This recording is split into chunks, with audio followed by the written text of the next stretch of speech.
नमस्कार. C programming in मराठीमध्ये आपलं स्वागत आहे. आज आपण साइज ऑपरेटरचा प्रोग्राम बघणार आहोत, शिकणार आहोत.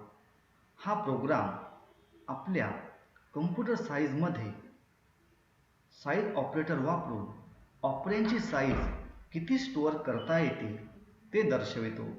जसं आपल्याला माहिती आहे, इंटिजर व्हॅल्यू ही 2 to 4 बाईटमध्ये दर्शवली जाते. फ्लोट 4 बाईटमध्ये असते.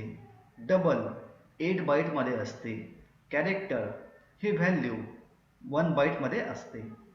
ह्या प्रोग्राममध्ये आपण इंटिजर, फ्लोट, डबल, कॅरेक्टर वेगळे डेटा टाइप्स सिंगल ऑपरंडमध्ये घेतले आहे, ज्याला कुठलीही व्हॅल्यू असाइन नाही आहे.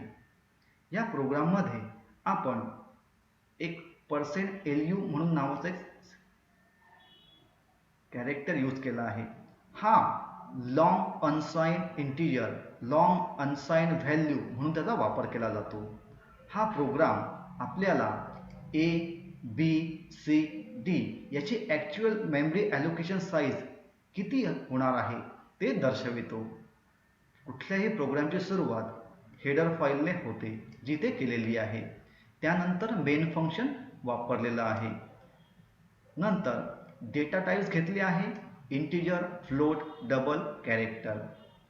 याच सोबत सिंबल घेतले आहेत, size operator of A, B, C, D वेगळे केले आहे. कशासाठी? प्रत्येकाची साईज किती ॲलोकेट होईल हे माहीत नसताना आपण %dच्या ऐवजी इंटिजरमध्ये %lu घेतो. म्हणजेच काय? लॉंग अनसाइन्ड व्हॅल्यू, जी कितीही असू शकते. मिनिमम 8 डिजिट, 10 डिजिट, 63 डिजिट आपल्या डेटा टाइप्सनुसार. जेव्हा ही व्हॅल्यू माहीत नसेल तेव्हा या पद्धतीने लिहिलं जातं. हा प्रोग्राम आपण एक्झिक्यूट करू. एक्झिक्यूट झाल्यानंतर असं आउटपुटमध्ये आलं आहे की इंटिजरची व्हॅल्यू 4 बाईट्स ऑक्युपाय झाली आहे, ॲलोकेट झालेली आहे. फ्लोटची अल्सो 4 बाईट आहे. डबलची 8 बाईट आहे. कॅरेक्टरची 1 बाईट.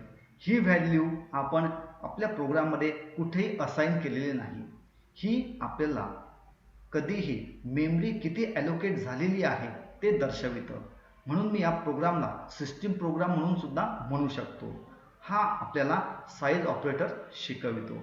साइज ऑपरेटर कुठल्याही प्रकारच्या ऑपरेंडची व्हॅल्यू मेमरीमध्ये किती ॲलोकेट झाली आहे हे दर्शवितं.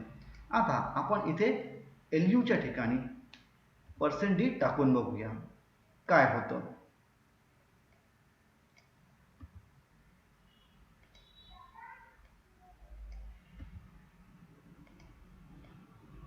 या पद्धतीने मी चेंज केलेलं आहे.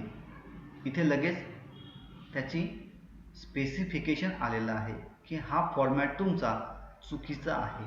म्हणजेच LU काय दर्शवितो आपल्याला की कुठल्याही प्रकारची व्हॅल्यू टाकत असताना ती जर माहीत नसेल किती ॲलोकेशन करायचं आहे, अशा वेळेस तुम्ही इथे LU टाकू शकता. याने तुमच्या प्रोग्राममध्ये किती ॲलोकेशन टेम्पोररी करायचं आहे ते तुमच्या लक्षात येत राहील. हा नियम प्रत्येक डेटा टाइपसाठी लागू पडत आहे. धन्यवाद.